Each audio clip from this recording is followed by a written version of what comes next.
and welcome to Elefant Roses. My name is Katie. Today I'm going to walk you through how to make lemon bars. So hopefully you enjoy this recipe.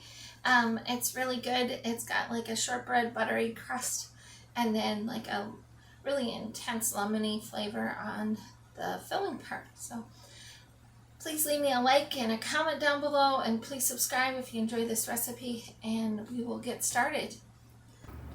So the lemon bars are two separate steps. The first step is your crust, and then the second part is your filling. So real simple ingredients. So for the crust, what you're going to need is 2 cups of flour, a half a cup of powdered sugar. This is 1 cup of cubed up butter, which is equivalent to 2 sticks or a half a pound of butter. Lots of butter. And then for the filling, you're going to need 4 eggs, 2 cups of granulated sugar. This is 4 tablespoons of flour and 1 teaspoon of baking powder and 6 tablespoons of lemon juice. So 8 ingredients and you're set to go. Okay, so we're going to move some of the stuff out of the way, and I'm going to show you how to make the crust first, and then we'll go to the filling, and I'll give you steps as we go. So I know last week I did lemon as well, but I thought with here in the US we're at 4th of July, so I thought it'd be fun to have a couple of 4th of July recipes this year. So we'll move all this out of the way and we'll get our mixing. Okay, the other item that you're going to need is a 9x13 pan. You want to line it with parchment paper, and then you want to use Crisco or butter to really butter it or grease the pan, as they used to say. It's really important. I prefer Crisco. The lemon filling gets sticky, and you want these to be able to come out of the pan easily, so it's easier with the parchment paper to pull it out. If you're a new baker, this is really important because this will make your bars look really good when you're done, and you don't have to worry. You can just pick it up. I'll put it on the overhead. You can just grab it like this and pick it up and set it on a cutting board, and you can cut them really easy. So hopefully that makes it easy for you. So the next items you'll need. This is a pastry cutter. If you don't have that, you're going to want to use a fork. And so you're going to want your butter ice cold. You want it straight from the fridge, okay? So the first thing we're going to do is put in our flour. And then we're going to put in our powdered sugar. The recipe will be down below. You want to mix this together really good. You'll be able to tell they're slightly different colors. At least my all-purpose flour and my powdered sugar are a little bit different. My flour looks off-white and my powdered sugar looks sparkling white like snow. So, okay, next step. You're going to put in your butter.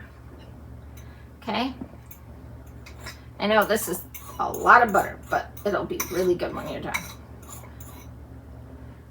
These are really good recipe. You can have them room temperature. You can put them in the fridge and serve them ice cold.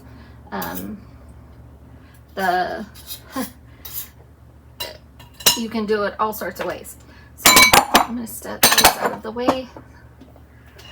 And then this is how you use a pastry cutter. If you're a brand new baker, you just put it in and you just start rocking back and forth. Okay? And you want this to resemble like sand on a beach almost. You don't want it quite as small as that, but you want this butter to be really tiny.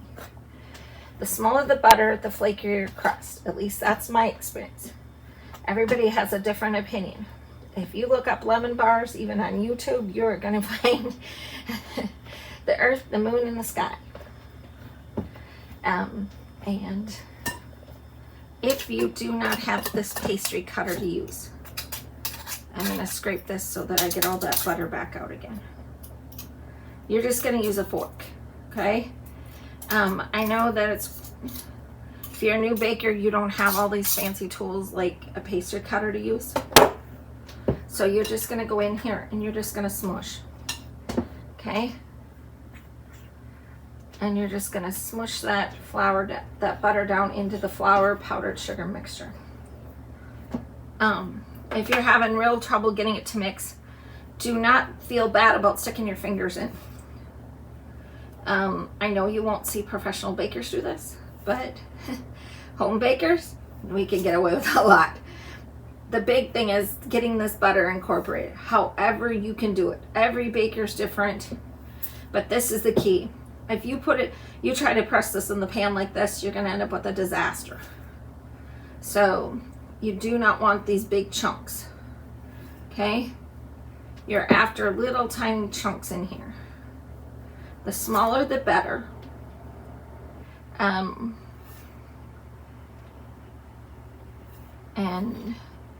this will take the longest, so I'm going to speed up this process.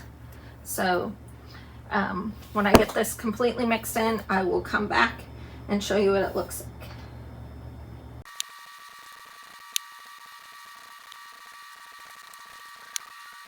Okay, now this is what you're going to be looking for, is this kind of grainy. There's going to be spots where they're starting to clump together, but that's okay as long as the butter's coated, okay? So I'm going to scrape my fingers off with the back of a fork. And again, you can use the pastry cutter, you can use a fork, you can use your fingers, it doesn't matter. This is the key step for the bottom crust, is get that really mixed in good, okay? All right, we got that dropped in, okay? Now we want to spread it out as even as we can, okay? You don't want it too thick, you don't want it too thin, you just want a nice even coat all the way across, okay? And then take your hand and just push it down in, okay? You don't want to leave it crumbly, you want to push it down in.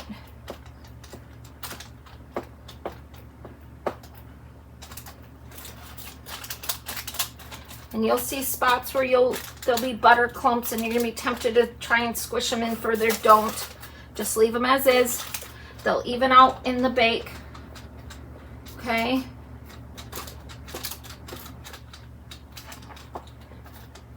Alright. So that's what you want it to look like, okay? Now you're going to put this in your refrigerator and you're going to want to cool it. You want it to be cooled about 10 to 20 minutes depending on your outside temperature. The reason you want it cold is that's what's going to make you have a light and crispy crust. You want it, it's going to be similar to a shortbread crust, okay? So I will be back after this bakes. After it's in the fridge for 10 to 20 minutes, don't rush it. I usually leave it at least 10 minutes. Then pop it in a 350 degree oven and bake it for 20 minutes. I will be back as soon as this is baked and it's cool. You want it room temperature, so that's the complicated part. I usually start this in the morning.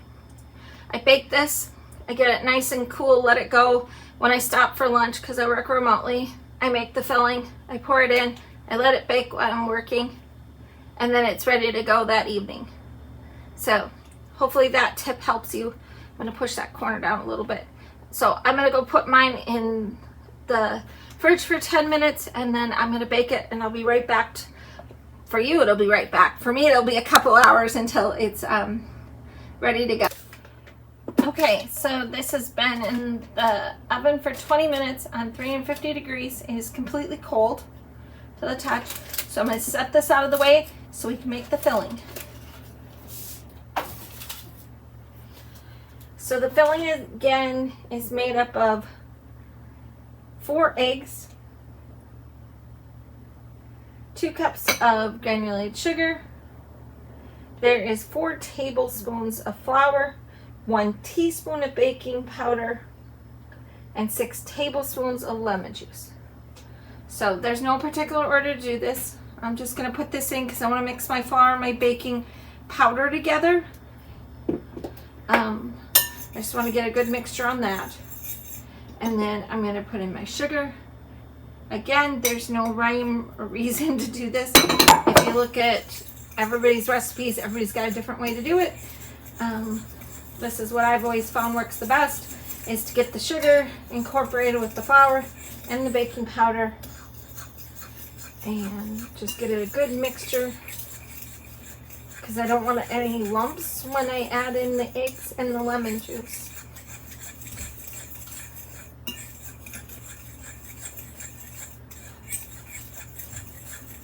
Okay, that's pretty good mixture. Okay, so I've talked before about the fact that I crack eggs separately, one by one, in a separate bowl, and I do that for a lot of reasons. One, catch a bad egg. Two, whoops, if I get eggshell in, like I just did.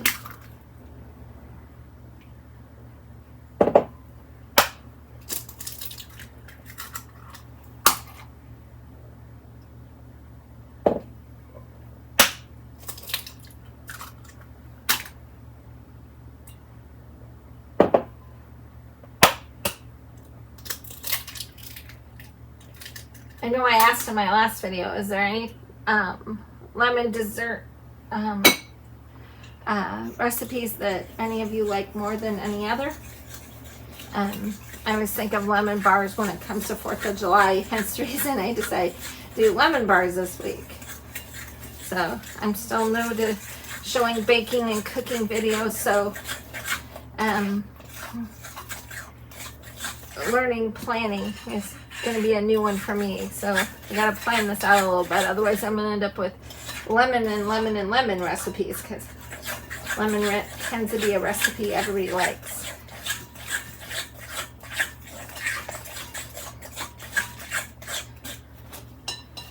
Okay, this looks pretty mixed. So add in my lemon juice. And I explained in my last video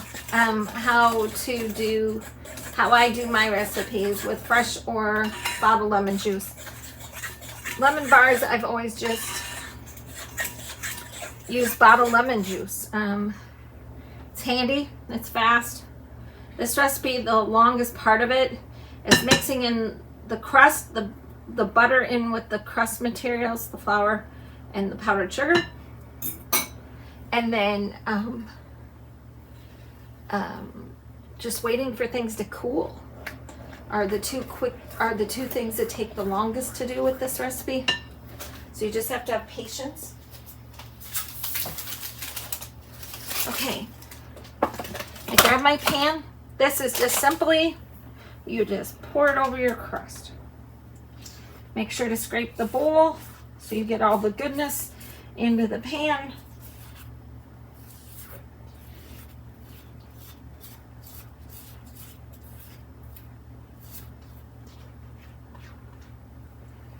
Get it all down in there.